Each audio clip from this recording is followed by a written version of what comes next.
Tax-exempt status, I mean, it's a privilege. If the government goes through with a plan, it would, number one, be highly illegal. Harvard messed around with insane woke racism, and now they're reaping the consequences.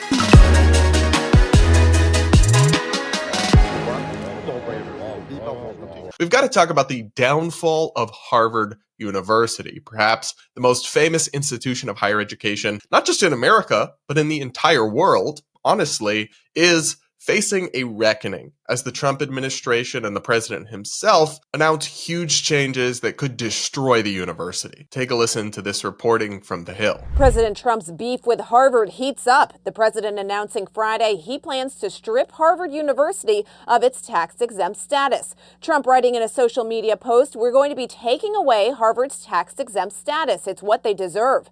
It's the latest move by the Trump White House as part of an escalating feud with the Ivy League school. Tax-exempt status, I mean, it's a privilege. It's really a privilege, and it's been abused by a lot more than Harvard. It's something that these schools really have to be very, very careful with. Very anti-Semitic when you take a look, whether it's Columbia, Harvard, Princeton. I don't know what's going on, but when you see how badly they've acted, and in other ways also, so we'll be looking at it very strongly. Now, Harvard is not taking this lying down. They're fighting back, they're refusing a lot of the administration's demands, and they've launched several lawsuits as well. Here is the president of Harvard University, speaking to the Wall Street Journal, responding to the administration's latest attack. If the government goes through with a plan to revoke our tax-exempt status, it would, number one, be highly illegal unless there is some reasoning that we have not been exposed to that would justify this dramatic move. But tax-exempt status is granted to educational institutions to enable them to successfully carry out their mission of education and for research universities of research. Obviously, that would be severely impaired if we were to lose our tax-exempt status. And I should add, it would be destructive to Harvard. But the message that it sends to the educational community would be a very dire one, which suggests that political disagreements could be used as a basis to pose what might be an existential threat to so many educational institutions. Now, I'm going to go over some of the insanely racist, woke policies that Harvard has that have gotten them in this hot water in the first place and caused this whole problem after this. I don't want to end up like these people. What I ate today as a fatty. Good morning, fatties.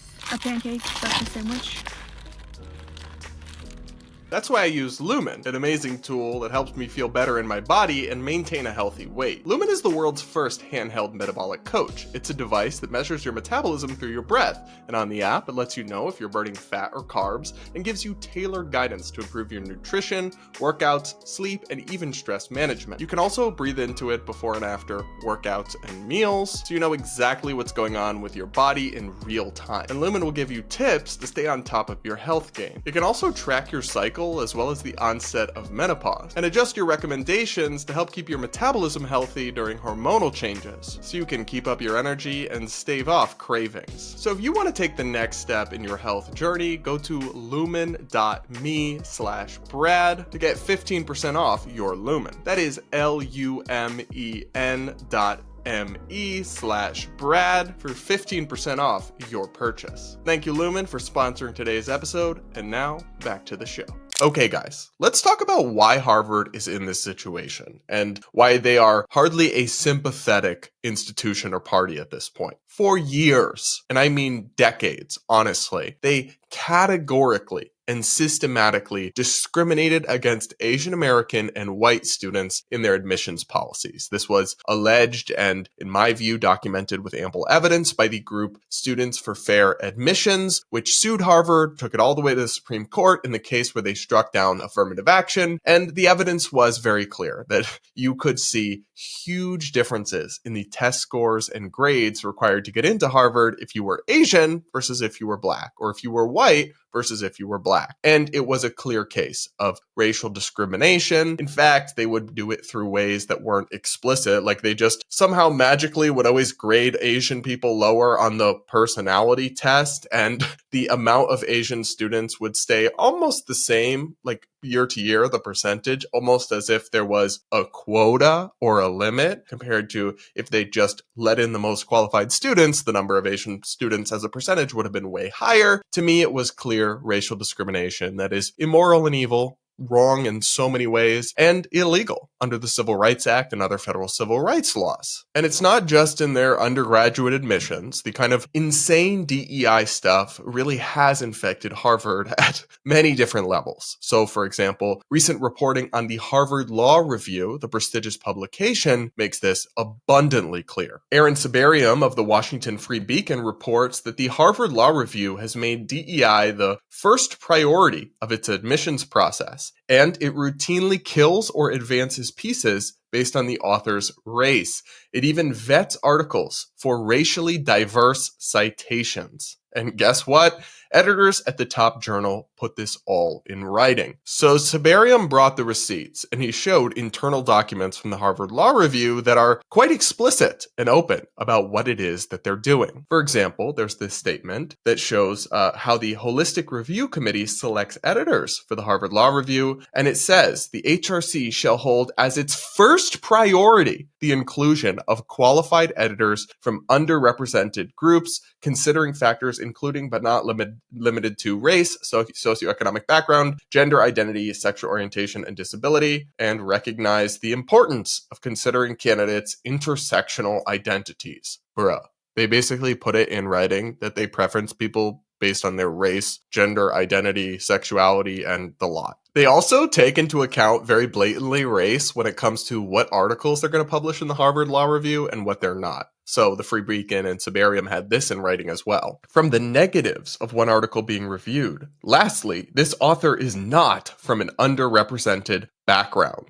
So they're saying one of the reasons to reject this piece is that it's authored by a white dude, basically. These are just a few examples, but in my view, there really is extensive evidence documenting the insane extent of DEI policies and woke insanity at Harvard and other elite universities that, yes, violates civil rights law, federal anti-discrimination protections, which go both ways. It doesn't say you just can't discriminate against black people. It says you can't discriminate on the basis of race. And that means anti-white discrimination is included, or anti-Asian discrimination, or what have you, or discrimination against men and the like. They've gotten away with this for decades, but I think it's incredibly harmful and toxic, and they shouldn't be allowed to do it under our laws as they are written. But, and here's where we have to get nuanced, I don't support the way the Trump administration is going about this. For one, it's coming off as overtly political and ideological, rather than the kind of neutral enforcement from IRS officials that should, if you're going to take this kind of action, should be happening. We're instead seeing tweets from the president, which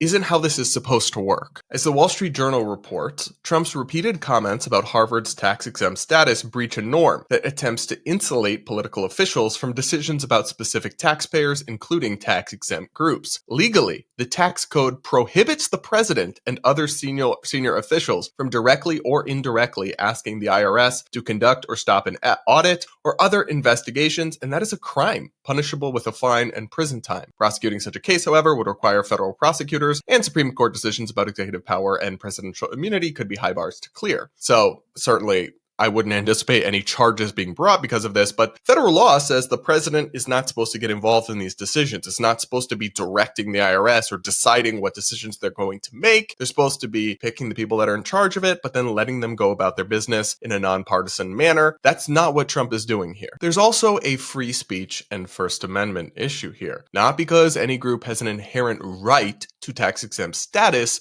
but because there is a clear established principle in First Amendment law that we've seen used to protect many conservative groups like the NRA when liberal government officials go after them, that the government can't revoke a benefit, even one that it is allowed to revoke for explicitly ideological or partisan reasons, without violating the First Amendment. And Trump, in his posts about this, has really muddied the waters, making this not just about federal civil rights law or discrimination complaints, but also just about him not liking Harvard and the things and the way that they teach. For example, he posted on Truth Social, perhaps Harvard should lose its tax-exempt status and be taxed as a political entity if it keeps pushing political, ideological, and terrorist-inspired supporting sickness. Remember, tax-exempt status is totally contingent on acting in the public interest. So Trump is basically admitting that part of the reason he wants this to happen is because he doesn't like the political and ideological sickness of Harvard University, aka he doesn't like their ideas. That's a huge problem because, again, it is unconstitutional for the government to punish a group or revoke a benefit,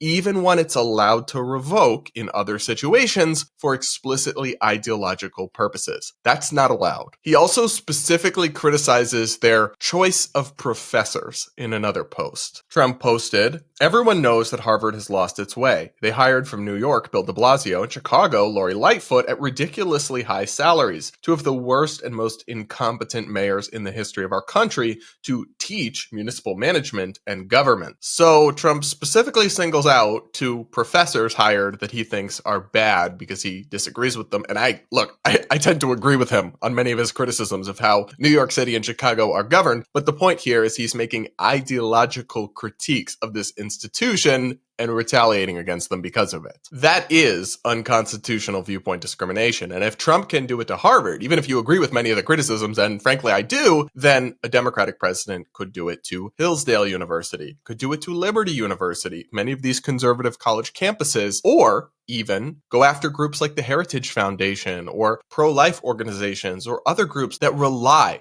on tax-exempt status because of their ideas. This is not a path that Republicans should want to go down. This is not a precedent you should want to establish. And some people will say, oh, well, Obama weaponized the IRS in his first term. And first off, yes, and that was bad. We all agreed that was bad, so shouldn't be doing it and then some, because this goes far beyond what Obama was alleged to have done, his administration. And that was a scandal. Heads did roll over it, and rightly so, but they were accused of subjecting to extreme additional vetting groups that were associated with like the Tea Party as they applied for tax-exempt status. And that caused delays and other things, and that was unacceptable. It was absolutely the kind of weaponization I'm objecting to here, but it's a whole nother thing to then take groups that exist and do all this work that relies on tax-exempt status and revoke it punitively. That is an escalation. That is taking what Obama did and then some, if you were to go through with it. Now, the big counter-argument that you hear from folks who support what Trump is doing here, who want him to revoke Harvard's tax-exempt status, is they often cite a case from decades ago called Bob Jones, a Supreme Court precedent where it was upheld that the government could, decades ago, revoke the tax-exempt status of a university that engaged in blatant racial discrimination. In this case, I believe it was against interracial couples. But this isn't really a valid precedent that justifies what Trump is doing, at least not really. For one thing, many of the federal laws we're talking about here that say a president can't direct the auditing or revocation of a status were passed after this, so there are some factors that are just different. And it's different because Bob Jones had clearly been investigated through a thorough due process and found to have been violating these civil rights laws, whereas at this point, they've just alleged this and are moving forward. The Nonpartisan Foundation for Individual Rights and Expression, FIRE, which is the gold standard First Amendment and free speech organization in America, disclaimer, I do a little bit of work with them, they had this to say about the invocation of the Bob Jones example to justify the Trump administration's actions here. In that case, the court emphasized that revoking tax-exempt status is a sensitive decision that should be made only when there is no doubt that an organization violates fundamental and long-standing federal policy, emphasizing policy agreement among all branches of government. Federal attention to Bob Jones University's tax-exempt status spanned 4 different presidential administrations and left the public no reason to think the grounds for revocation were pretextual. Today, by contrast, the president is explicitly targeting a university specifically for its expression and ideological reasons. Besides, in the more than 4 decades since the Bob Jones decision, it appears that no college or university has ever faced the loss of their tax-exempt status over race discrimination. Both the Republican and Democratic administrations have instead addressed such allegations according to the regulations implementing Title VI, which require that the government first attempt to voluntarily resolve complaints and only allows resolution through financial penalties or other means authorized by law after those efforts have failed, followed by formal notice and a waiting period. So this is the key thing here. Trump is not following the correct process to address civil rights complaints against a university like Harvard, and then he's muddying the waters by also throwing in his ideological grievances with them, which are not relevant to federal policy and make it a First Amendment issue, frankly. 2 things can be true at once. Harvard is at this point a toxic institution that has treated thousands upon thousands of people unfairly and likely illegally because of their toxic woke ideology that literally encourages them and requires them, they think, to discriminate against people in obviously wrong ways. But it can also be true that the way the Trump administration is going about addressing this is almost certainly illegal, is not following the proper process, and if allowed to stand, would establish a precedent that Democrats can and will run with, all when there is another option of simply pursuing this through normal processes. That's just my take on all of this, but I definitely want to hear from you guys, so do let me know what you think in the comments below, and please do consider subscribing and sticking around if you haven't yet, and hit that like button while you're at it. Oh, and remember guys to send in voice notes for my Friday episodes. I want to hear more of your woke horror stories, your personal experiences, your life dilemmas, anything where you want some insight or advice or have a story you want to share. Head to the link in the description to send me a voice note that I might respond to on an upcoming show. Plus, remember to check out the Brad vs. Everyone merch, also linked in the description.